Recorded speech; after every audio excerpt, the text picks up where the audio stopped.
he is full of youth ministry and is one of the great supporters of the elders we have, who will not put youth ministry aside, but will always first say, no, what are these young people saying? That elder comes to us from Ginger, source of the Nile Church, Ginger. So I want to welcome Elder Patrick Balyogera, who is our facilitator today in church heritage. Now, there are so many issues in church heritage. I believe our elder here, since he's senior, he has read more books in this area and he has searched more in this area. And we really expect a lot from our dear elder about this important subject. Now, when you look in your SYL card, now can we all put up our SYL cards if we have them really? This is serious now. If you have your SYL card, don't put off your video instead, but at least if you have your SYL card or your senior youth leader curriculum. Okay, I can see for Patrick Omoji. Oh, okay, I can see for Elisha. I can see for, oh, Mama Sarah Chiwau. Yes, wow, thank you. Who else? The others have instead put off their video. Okay, this is, yes, Trifen, I have seen yours. Yes. Now, those of you who have your SYL cards or your SYL books, if you open that area, it is area under you and the church. Now, area you and the church, there is a very important assignment for us to do there. Number one says, under you and the church, know and understand the 10 core values. Elder Muboki Moses covered that area. You have an assignment to do. And the second, number 2 says, enhance your knowledge of church heritage by completing 2 of the following. Now there are only 3 options, but you must do 2. Earn the Adventist Heritage Award, read a book called AY Story, then C, write or record the history of a local church in consultation with the conference/mission. Now, part C is compulsory for all of us. We are going to send you the assignment. Part C is compulsory. As Elder Balyogera talks to us, you have an assignment to do. Part C, it's compulsory for all of us. Now, part A is that. Part B of it will be done. We'll give you part B after Elder Balyogera's presentation. So this is very, very important as we go through this. So Elder Patrick Balyogera, you're welcome. This is Senior Youth Leadership.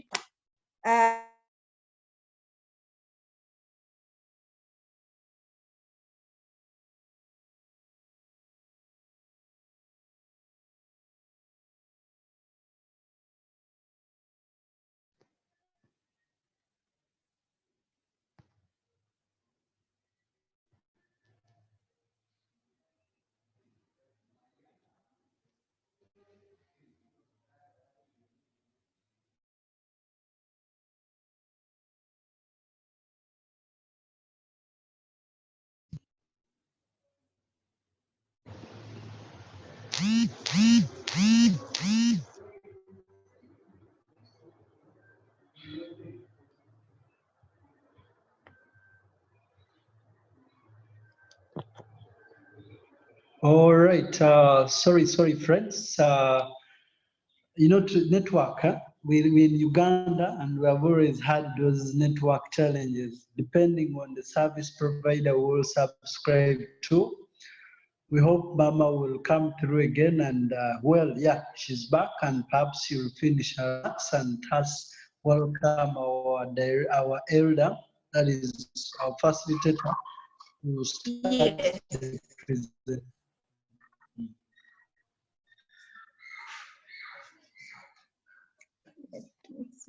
We earlier lost you because of network.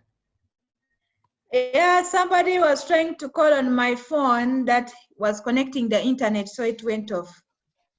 Okay. Yeah, so Elder Patrick, are you ready? You're welcome to take us through the presentation. Thank you, sister. Can you hear me? Yes, we can. Yes, we hear you very well. You can hear me very well. Yes. We are having a very big shower. We don't know whether we shall sustain our internet. By God's grace.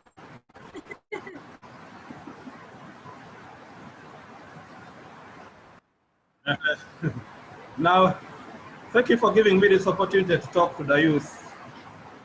I may not know much, but I will share what I have. Are we still together? Yes, we are. Our facilitator. Yes, we are. I'm conscious of not being heard. That is my problem. These things of talking to machines and you don't see people you are talking to makes life challenging. Otherwise, happy Sunday.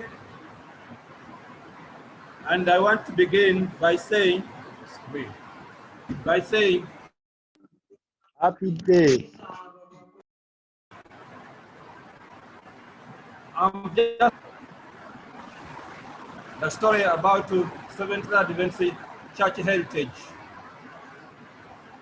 It's good, Sister Weiss has already said, we're enhancing our knowledge of Adventism. So I may not talk much. First, share a few things. One, I want to say that part of what I'm going to share is within this book, The Great Controversy. The few things which have been picked from here, the other books which we have also considered, and the number of people whom we have listened to. So make sure that you can add to what you already know, and then we can beef up our understanding of Adventist heritage or church heritage. What is the heritage? That will be the first question we want to ask. It's the traditions, the beliefs, the things which make our identity as Seventh-day Adventist. And today I will just mention a few of those things, and then we get to share what it is. So after the presentation, I will expect that when we talk of the legacy of Adventism, we must have objectives. And I thought I should share these objectives with each one of you. One, we want to train legacy, or that was already said, we want to understand the fundamentals of Adventism. We should consider as the fundamentals, and those are the ones which we need to know. It would be very interesting if we learned some few dates of events which characterize the legacy of Adventism, and we're able to explain the basic events which define Adventism. I know people already know these things, but I'm only refreshing their minds. We'll also try to illustrate and explain Adventist church organization structure, which I still more people, all people know. We should create awareness of basic church publications, which I'm sure the youth have to read and understand. You can watch where I'm seated in, give quite some time, but the youth, they're not eager to read. These are things which they should read and understand. And I imagine by the end of it all, we should be able to tell a story about some important installations of the Adventist institutions. There is some bit of background I thought I should share with them before we jump into Adventism. I should remind people about the church of the Old Testament, where Moses and the patriarchs were characterized. I'm talking about Judaism. That's not Adventism. I also want to remind you about the church of the New Testament after Christ had come. And then when he left his apostles or disciples who pushed his work ahead. And later on, that work was picked by the bishops who were serving the Catholic Church. That's the Catholicism. I should also remind people about the church in dark ages, where people were denied to read the Bible, and the emphasis was what happened during that Reformation. Some of us who grew up earlier on, I remember in primary we were being taught Africa learns about Europe and Europe learns about Africa. In Africa learns about Europe, we are being told about the Reformation, what happened. People should also remember the Church of the Pilgrimage. This one people may not know what it was, but these were our forefathers who were mainly Englishmen after the church had expanded and the Protestantism had come up.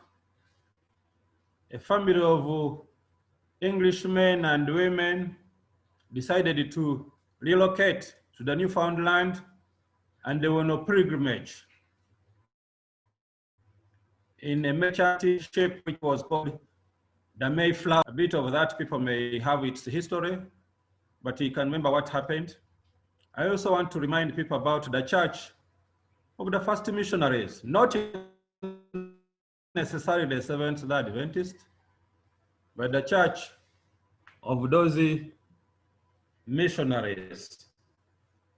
I'm talking about William Carey, who was the first missionary, about Morrison, missionary to China, and many others.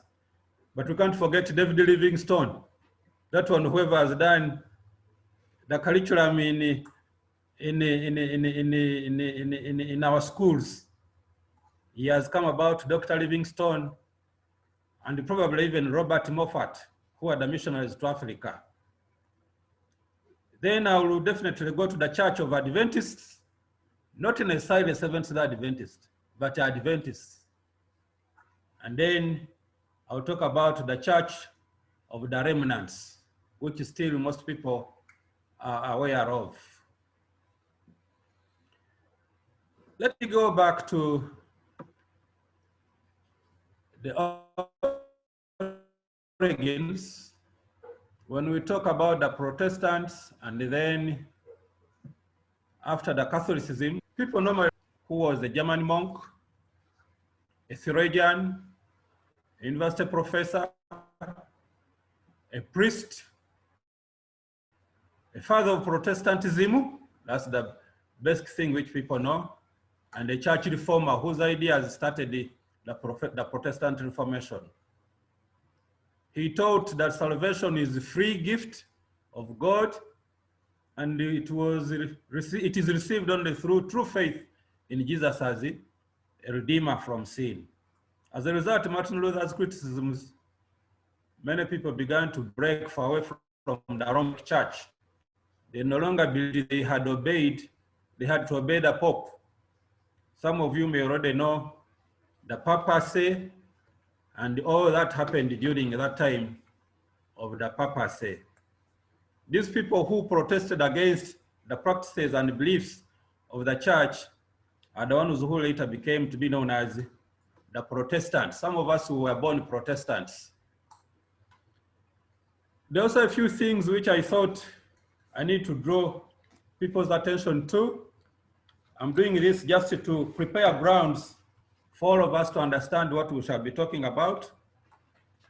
There are three spectacular signs, which are referred to by the heralds of Adventist message. They looked at the 1755 Lisbon earthquake.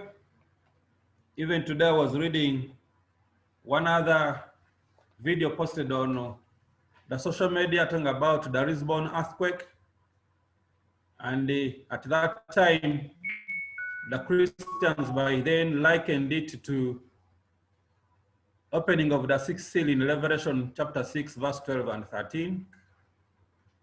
I also want to remind people about the 1780 persecution of Christians by Empress Maria Theresa. Maria Theresa Walberg Amalia Christina. She ruled as an unknown lady.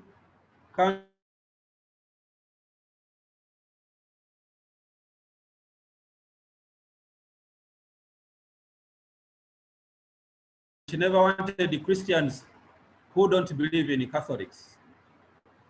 I also want to remind people about the 1833 meteorite showers. What is the meteorite? These are star-like materials which fell from heaven in 1833, and there were many people thought that was the end of the world. These are futures which people were looking at, and then they thought, yeah, Christ should be coming back. They were not necessarily Seventh-day Adventists, but they were Adventists. And later on, we shall need to know the three special angels' messages of Revelation 14, which all of us understand. If we go back to 1840, there's something interesting which we would pick. That is, there were a series of Bible conferences which the then Adventist believers tried to discuss as signs of the times. And it is those signs which they were trying to interpret and think, yes, Christ is coming. All this information is good for us to understand where the Adventism and eventually the Seventh-day Adventist came from. That time, the conferences, they were addressing issues like, what would be the nature of Christ coming? Is he coming as a lightning? Is he coming as a human being? In what form is he going to be? Then what will be the signs of his coming? What shall we see and confirm that Christ is coming? All this formed the basis of what our earlier fathers were believing in. They were looking at prophecies in Revelation, and they tagged those prophecies to independences of the Ottoman Empire. Some people still may not know the Ottoman Empire, but a few of us who may have done history may remember the Ottoman Empire. These were people who were promoting Muslim faith. And the Ottoman Empire, we normally remember a man called Osama or Uthman. That was the leader. He believed that the only faith was for Muslims. And then he continued to say that if Muslims would be given a chance, then they would spread their faith throughout the entire world. But it came one day.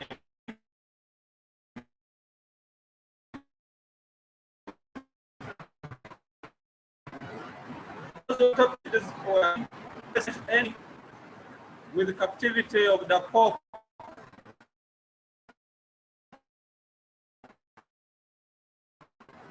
in 1798, whose real names were Giovanni Angelo, and that Pope is the one who ended the papacy at that time. And then they counted the 1260 years starting from where the papacy had started. They looked at Daniel 8:14 and they tried to say that maybe that will be the end of the 2300 years or the 2003 years. We have always talked about the Adventist, and they even reached an extent saying Christ will come free. I'm just giving the background right now, but I want to mention it, that at that time, a man called William Miller and others were at the front line to predict that Christ would come on 22nd October 1844, which never happened.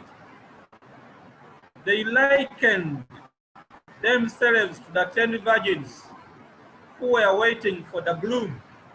This is a Bible story, and when the virgins were waiting, 5 of them decided to go and look for more fuel for their lamps. 5 of them remained. In a way, our forefathers thought, by looking at the different scriptures and pinpointing when Christ would come, they were actually saying the bride Christ is coming. So the midnight cry, it is from there that we say the midnight cry was about forsaking and living apostasy of any nature. Remind people about what we have always talked about. That is the Millerite movement.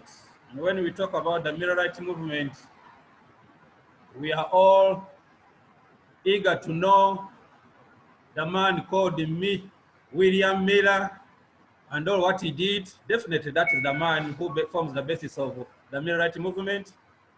The Protestant Christian movement that started sometime in US. Miller was born on 15th in December that year. Some people may want to know exactly who that man was. He was in the Massachusetts in US, but he was a farmer. He was a military officer.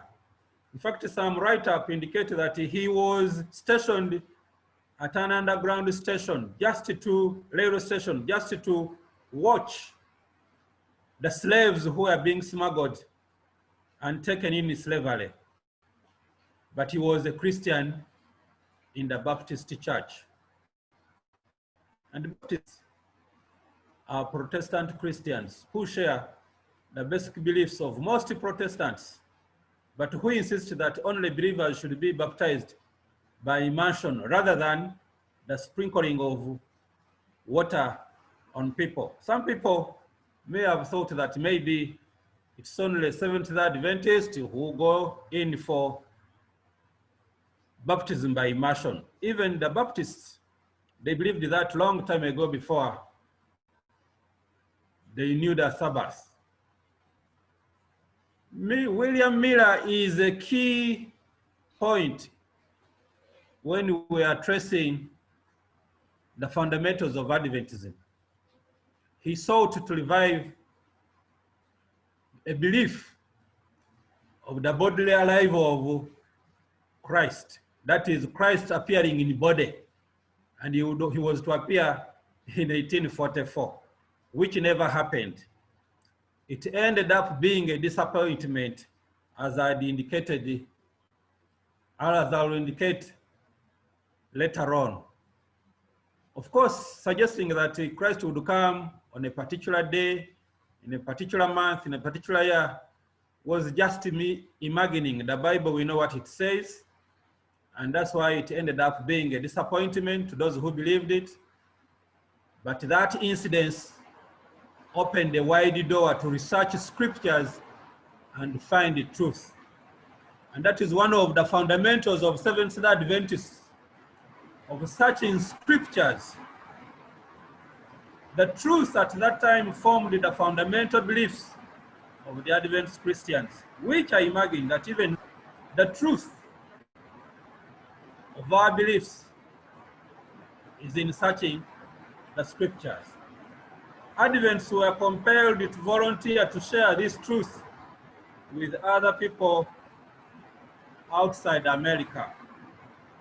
As I said, let me point a few things about the great disappointment. As a youth, as Adventists, we need to know these things.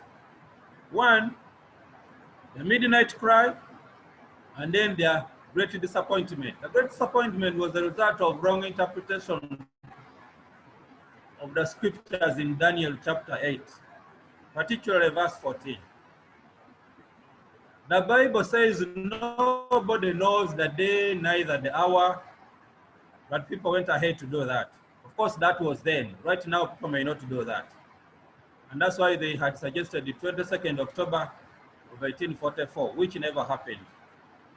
Adventists embarked on a study of scriptures, particularly about the sanctuary. What exactly happened? And that's why still Adventists, they are at the front line of treating the sanctuary and the prophecies that go with the sanctuary. The three angels' messages formed a part because they were studying those messages, so they form part of our fundamentals. The doctrine of Adventists and Seventh Day were put together. What do I say? At that time, there were Adventists who were believing Christ is coming. And there were a few other people who were saying, no, there is a seventh day which God put forward for his people. Since they were in seminars, learning, those who were believing Adventism and those who were believing seventh day, they came together, and then the doctrines were put together, which later led to Seventh-day Adventists to come up. And in particular, I'm referring to Frederick Wheeler, whom some people may already know. He was the first Adventist to accept Saturday as a Sabbath and the true seventh day. People may have heard about Rachel Oakes. Yes, she was a Baptist, but believing in the seventh day.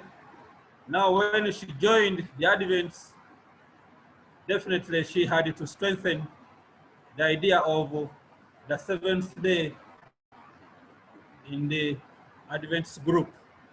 So the seventh day started what would be called the Sabbath conferences, where they were discussing a number of issues, most of them which differentiated them from other Christian movements.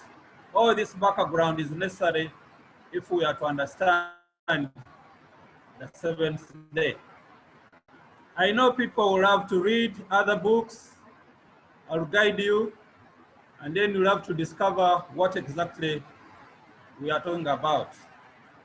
There were four things which differentiated Seventh-day Adventists. Now I'm referring to a group that were Adventists, and they believed in the seventh day as the Sabbath. One of the things is the Sabbath. They started observing the Sabbath and not Sunday. And that is unique to the Seventh-day Adventists, though there are some other groups these days which also worship on Sabbath. The doctrine of the heavenly sanctuary, the interpretation, knowing the partitioning of the sanctuary, the courtyard, the first part, the last part, and the rituals which took part in each of those parts of the sanctuary. The best interpretation and the true interpretation is within the Seventh-day Adventist Church. People need to know these things. Then at that time, people were searching, and then other people were also scrutinizing and surrendering themselves to God. That's when we come to Ellen G. White. Today I may not discuss a lot about Ellen G. White, but she guided a lot in making publications, making writings, which guided our forefathers to strengthen their belief in Adventism and in the seventh-day Sabbath. That is the third item or characteristic, which is our principle. The first principle is definitely the doctrine of the second coming of Christ. Many Christians, many people who are around us, many bishops, they know when you die, you're going to meet your Father in heaven. But Seventh-day Adventists, we strongly believe Christ is coming. We don't know the hour, we don't know the timing, but the truth is that he's coming, and he will take us for 1,000 years to search the records. As I said, those four are fundamentals for us to know Seventh-day Adventists. Before I continue, I want you to know some terminologies which are used in Christianity. One is mission. Mission is an English word meaning a duty or an assignment or an undertaking. It is used by military men. It is used by business people. It is casually used by each one of us. Say, I'm on mission, missioneer.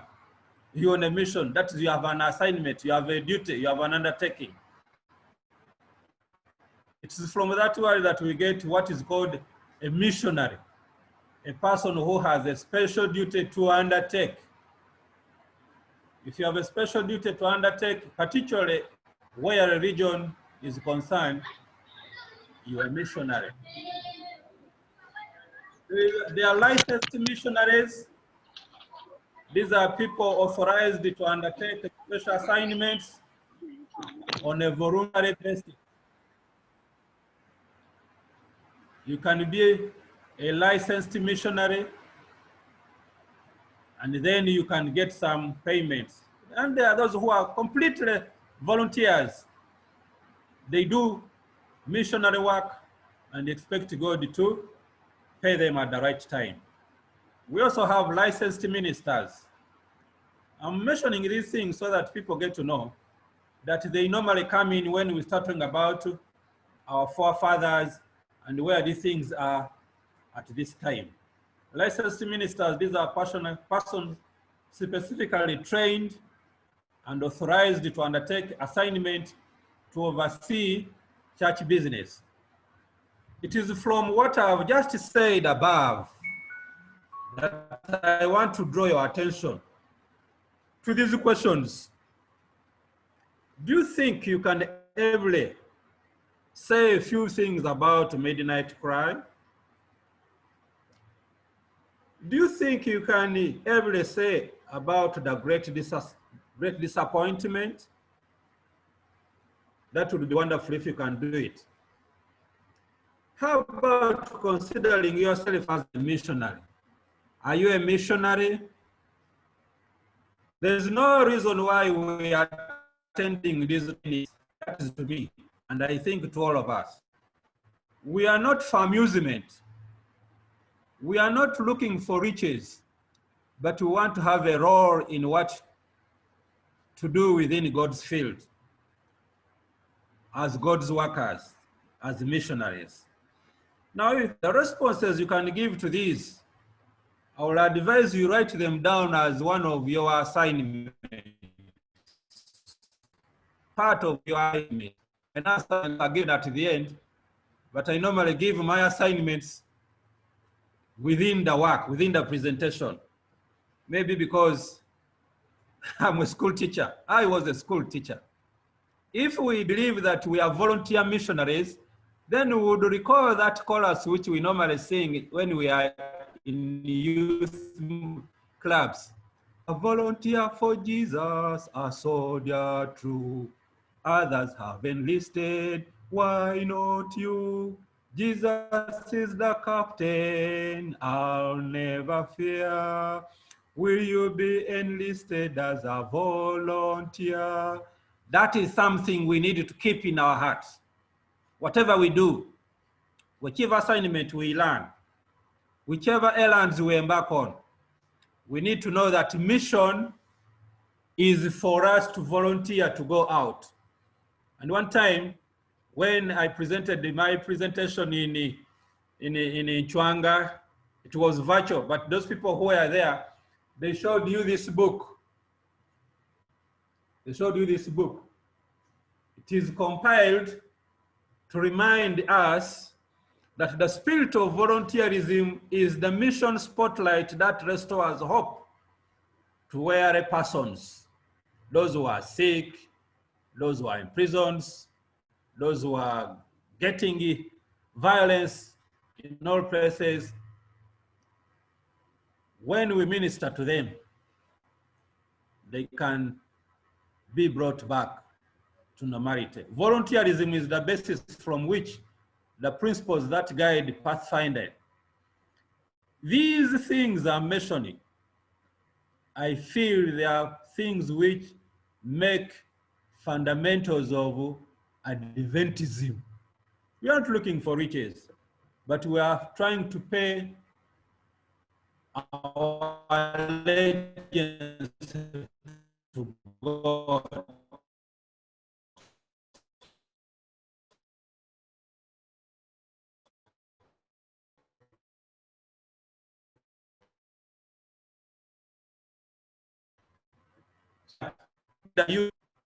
Adventist message to taking the Adventist message to the entire world in our generation,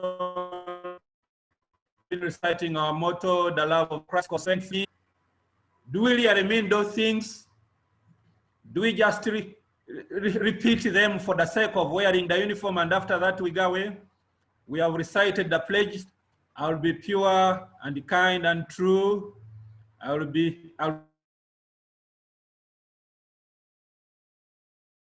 the Pathfinder law, all the things we know. We may think these are for youth. They are not necessarily for youth, but they are all of us who claim to be Seventh-day Adventists. We need to be pure and kind and true. We need to keep God's law, particularly the youth law, Pathfinder law. We need to be servants to God, and we need to be friends to man. I'll end by reminding you about the law, the Pathfinder law, that you have to keep the morning watch. You have to do your honest part. You have to care for your body. You have to keep a level eye. You have to be courteous and obedient. You are to walk softly in the sanctuary. You have to keep a song in your heart. On God, just to cross. How many times have we failed to fulfill some of those things? That's why we are reminding ourselves of those things, and then we become afresh. Back to our forefathers, through their Sabbath conferences, they compiled what they considered the present truth at that time, which I imagine is still the present truth at this time. After the disappointment, the consequence of that disappointment was to search the scriptures and understand God's intentions. And as a replica of what used to happen at Bethel and Gilgal in Israel, those of you who are Bible scholars, you remember Gilgal is a place after the Israelites crossed Jordan, they settled at Gilgal, and afterwards that place remained the home of the prophets. They were searching the scrolls to know the will of God. That is the present truth we have to search in the writings that I will mention later on, but they are all based on the Bible. Still at that time, after the disappointment, our forefathers started giving lectures to those in institutions, and those lectures were institutions, I say institutions, not these formal schools, but in groups which were searching. And then the present truth, they focused on the great image of Daniel, the visions of Daniel, that's chapter 8 and 7, the interpretation of the 70 weeks, the sanctuary, the investigative judgment, the three angels' message, the voice of prophecy, and even the systematic benevolence. When you read the books which make up the spirit of prophecy or spirit of prophecy writing, you'll discover these things being mentioned to a deeper great depth. That's why the lady who made it book, Ellen Guild Hammond, who was born on 26 December, came in play and her family was part of the group that experienced the midnight cry as well as the great disappointment. She desired very much to serve God, and she always prayed about it. So in 1847, she received her vision, which we normally say the first vision, which was about Christ in the heavenly sanctuary, revealing the Sabbath within God's law. And those of you who know what the sanctuary consists of, in the inner room, where there is God's ark, there were God's commandments. And she was revealed in her vision the Sabbath. That was the beginning of the strong belief in the third angel's message. Those of you who read Revelation chapter 14, I think 12, 13th verses, you understand what we are talking about when they talk about the remnant, those who believe in God's commandments. It is those beliefs that strengthen our belief as well. And we believe in what our forefathers saw. So, Ellen spent most of her life giving counsel to the believers, and her writings were referred to as the Spirit of Prophecy writings. And Spirit of Prophecy writings are considered important publications of the Seventh-day Adventist Church. And now people to be keen and take note of these things. I know we'll get the notes. These publications, they are part of our beliefs. The Great Controversy, the book that I showed you at the very beginning, is the Great Controversy. I want to thank Church that they did a lot to make sure this book is published and circulated very cheaply. The good thing, it is in English, and there is a version in local language in Uganda. I'm told there is even one in Swahili. Our work is to share these things in here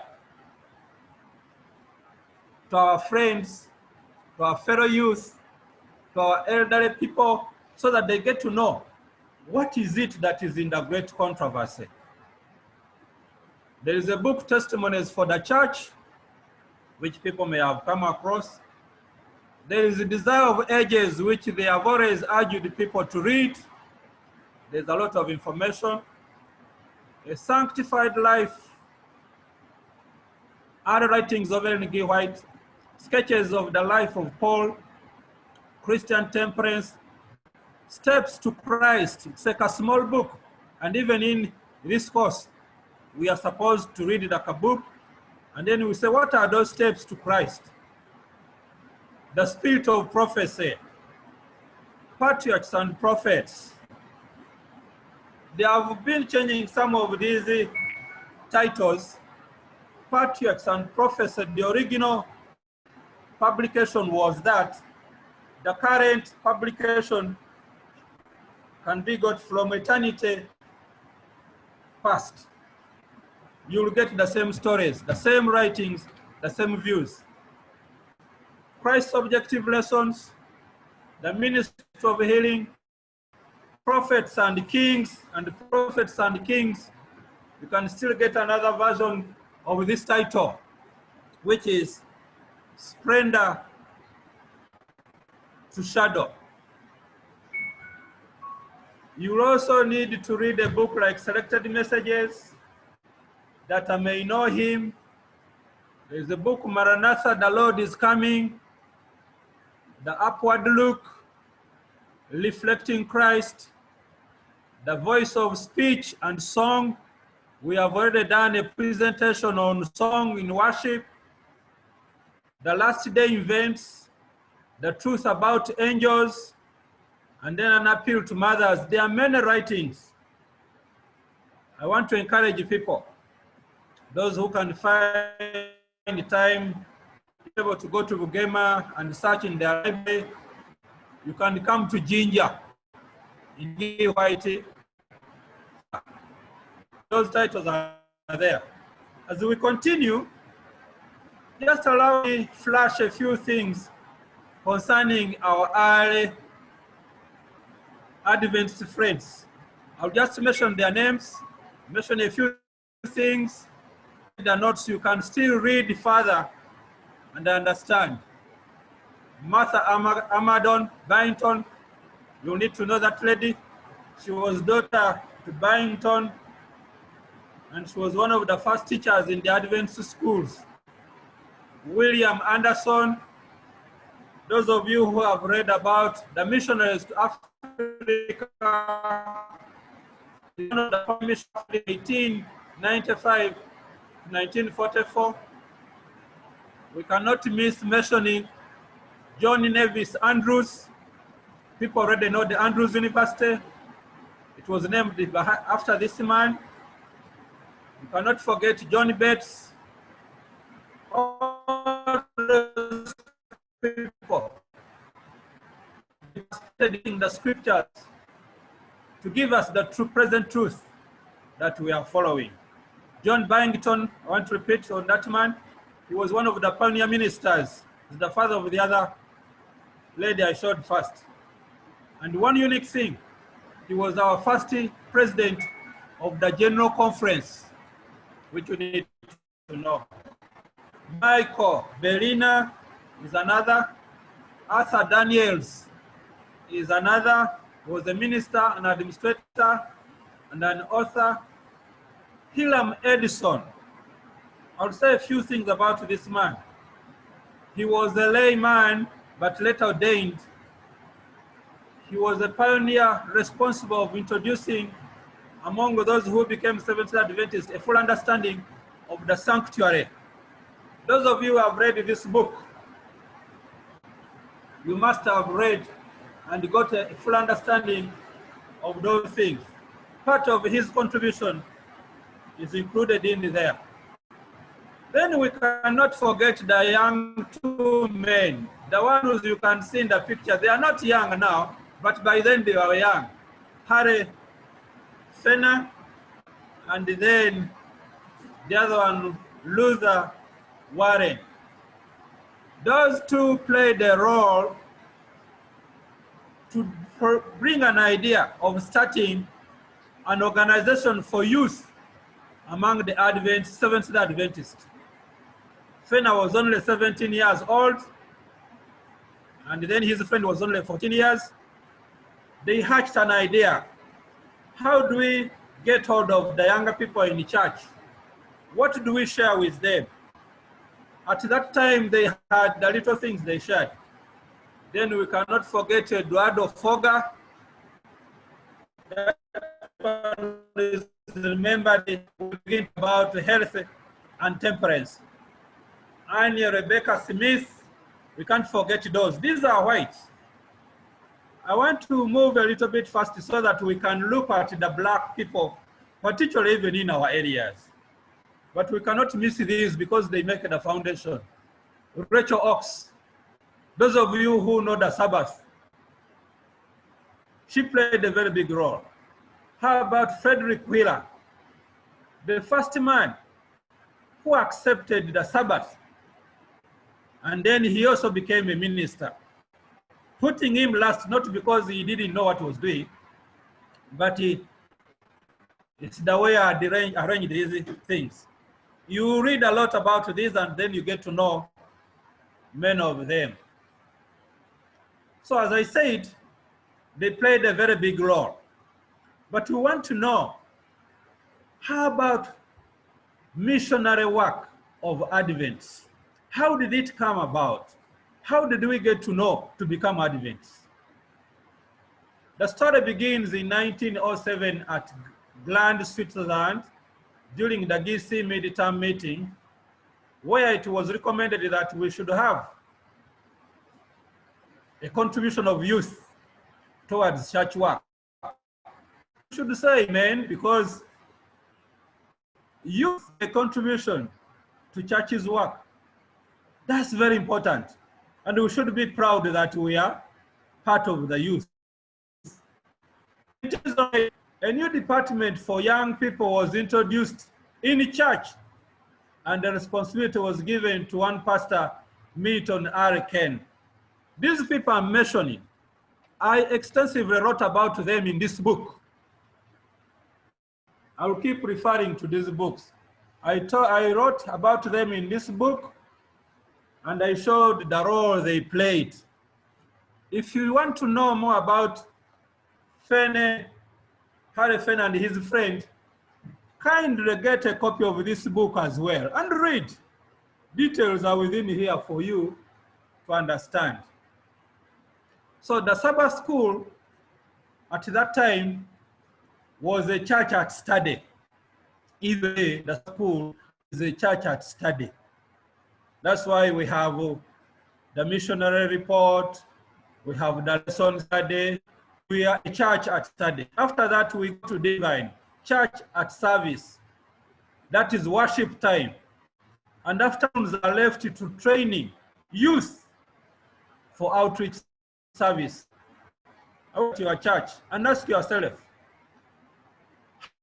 how much putting to look at the youth in, and you give them the afternoons to train. Of course, I'm aware there are those who are not trainable.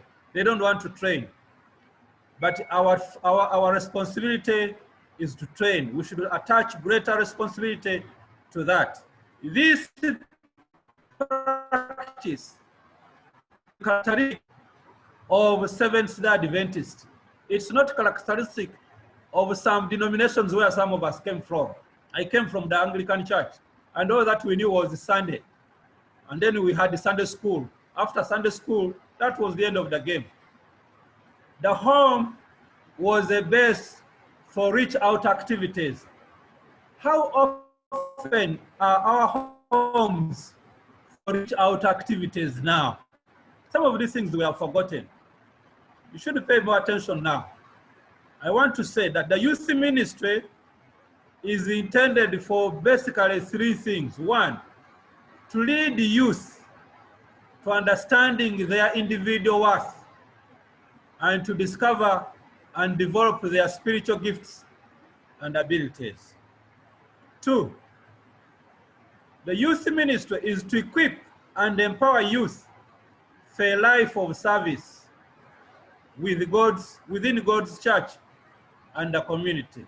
Then three, youth ministry is to ensure the integration of youth into all aspects of church life and leadership so that they might be full participants in the mission of the church. Otherwise, the mission of the church will come to a standstill. Reflect on that part which I've been talking about. And then check in your home church, check in your home district, check in your home either field or conference. The story of 3 pioneers Adventist church, or from your local field, or from your local conference or union. If you can, indicate what unique contribution each one made towards the Seventh-day Adventist Church. You work with your brains and then you can give us the answers at the right time. Secondly, to what extent has your local church or your local field or your local conference or even your union, how have they promoted the development of youth into missionary volunteerism? You have a lot to say, given what our sister has done. Even dreamt that one time also make a presentation in virtual reality like now. But I'm some miles away from Uganda Union, but I can talk and people are listening. Are you aware I'm the first person in my clan? I need a cock to celebrate that. How do you intend to help your local church improve in order to empower younger people to become active missionary volunteers? That's a challenge I'm giving you, those of you who are participating in this course. And that will be our assignment for this course. My assignment has got several questions, but they are simple. You only need to be awake. Before I continue, I would like to talk about what is called the Macedonian Call. The Macedonian Corps was initiated in 1886 by a man called Peter SYL, who was together with his friend who was Van Druten. Macedonian Corps. In the Bible, his journeys around Berea, around Neapolis, around Thessalonica. In Acts chapter 16, verse 9, Acts chapter 10, verse 17, 20, verse 1. It is from there that we get the Macedonian. The General Conference acted and sent 2 people on this Macedonian Corps. That was Elder D.A. Robinson and C.L. Boyd with their wives. These are facts you can find out from history, and I want you to learn the task they had. They spent over 2 months braving violent storms over sea before arriving in Cape Town in South Africa. They were coming from US, coming to South Africa, answering Macedonian call to bring the present truth to people who may have not known that. Today, if you just tell me, can you go to Nyenga? Can you go to Nawaikoke? I can give a million excuses. Moving a short distance, but the other people took 2 months floating on sea to come to South Africa at Cape Town.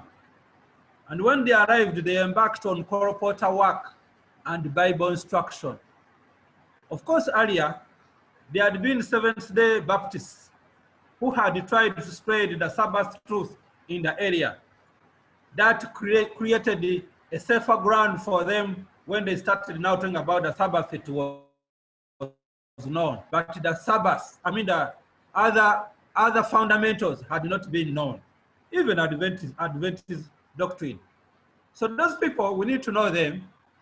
They were missionary volunteers who ventured in the interior of Africa. They were followed by other people. In 1894, Peter SYL, together with other volunteers, they penetrated further in the interior, reaching southern Rhodesia, a country which is known as Zimbabwe. They wanted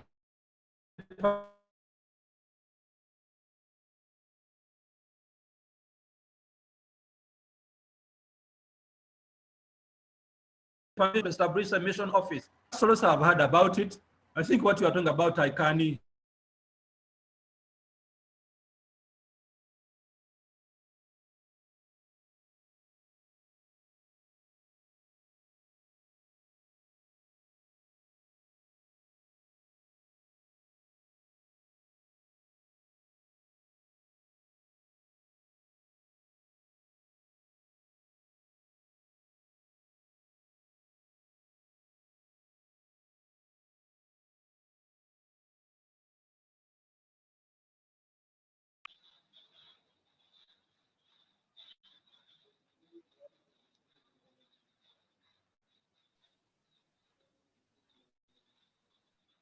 Oh, sorry, friends. We following our presentation closely. Elder earlier on told us it is raining heavy where he is, but we are praying by the grace of God that he will still complete. I have that hope. I want to encourage you to use the chat room as we follow the presentation to make comments. And there's already one question which has come through and some commentaries, internal comments. I want to encourage us to keep it active. You can feel free to make a comment as we still continue with the presentation.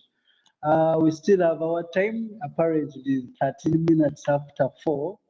And literally, we are meant to continue up to 4:30, when we shall have questions and then we have remarks like earlier on the director had promised. So please feel free to use the Zoom chat room. Great appreciation to colleagues who joined.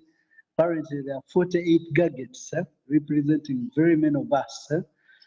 Appreciation, like I'd say, to all those who joined in during the presentation. As we look forward to receiving Elder, there are 2 assignments already that Elder has given us. Yeah, he's back, and I would want to usher him back to continue. Yeah, thank you. Thank you, Dennis. As we wait for our elder to continue, we want to appreciate how far he has brought us. When you realize the issues he's handling, they are very, very critical for us.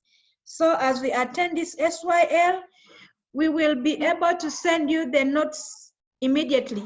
We thank God that Elder is the first facilitator I have seen sending his presentation 1 week to the time of presentation. So his presentation is already with me.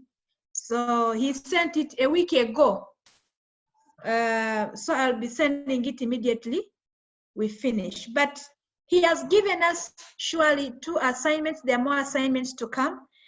Remember, when you finish these assignments, that is when we'll give you a special certificate.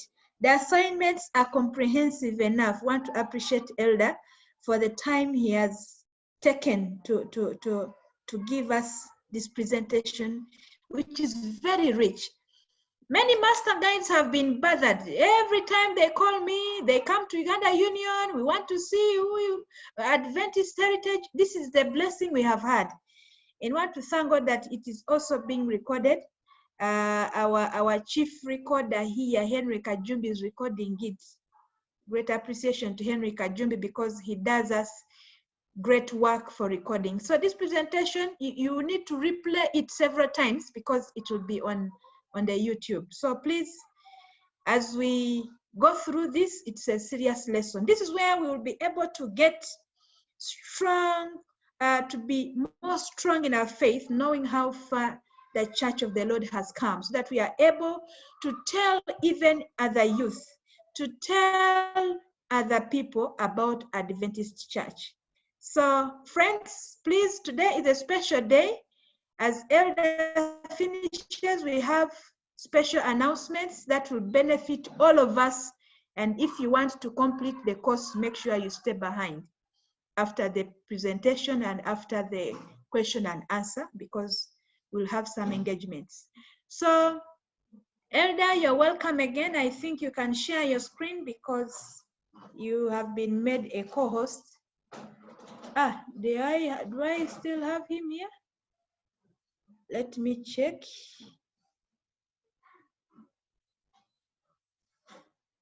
Okay, I think he is still joining again. Then friends, as we continue, there is this book here.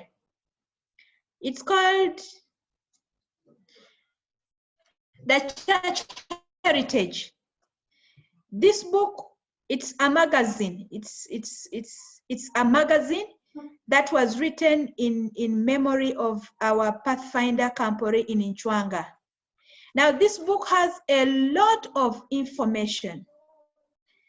Elder Balyogera Patrick had a big team that spent a lot of time in compiling this information, especially for the Uganda Union, how the church in Uganda began and in the different areas. So most of the assignments in this area, you'll be able to get it from this book. It's very, very rich. Now, we have so many copies of this book.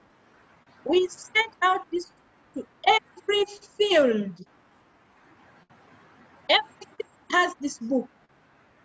And my directors tell me they are not yet bought even one. So at the end of it all, we will need you to purchase this book. It was a serious big project for youth ministry and for Uganda Union at large. To purchase this book, we are going to give you at a discount. And the discount is only 10,000 shillings because we are selling it initially 15,000. So we'll give it a discount at 10. Now, every field has this book. The directors, we sent these books before lockdown of March. So it has a lot of information that our dear elder and the team took time to compile for us, the youth. So we no longer have questions of who is the first president of Uganda Union? How did the church begin? No, I no longer answer those. You get, and more other books as Elder has explained. So at this time, I want to welcome Elder to complete his assignments, then we will get back again.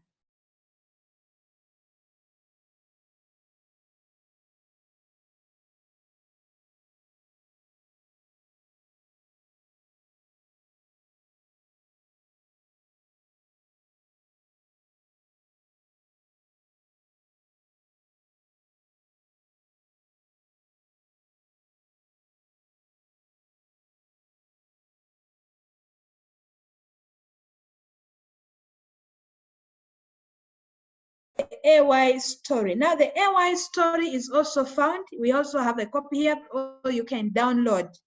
We will send you a soft copy of the AY story. At least we have it, AY story, or you can purchase one. So remember, we had the literature evangelist director here. He said there are two best ways. One, you need a soft copy, but the best is a hard copy because the soft copy will be easily eaten up. But a hard copy is the best. So you need to get that book and also read it. There is a lot. So let me check on our elder. Elder, are you back? Yes, it is your time, But Elder. it keeps jumping. It keeps jumping. Yes, but don't worry. Yes, we hear you very well. I'm about to finish. Okay. That's why I was trying to move a please. little bit fast. I'd started the journey or the story about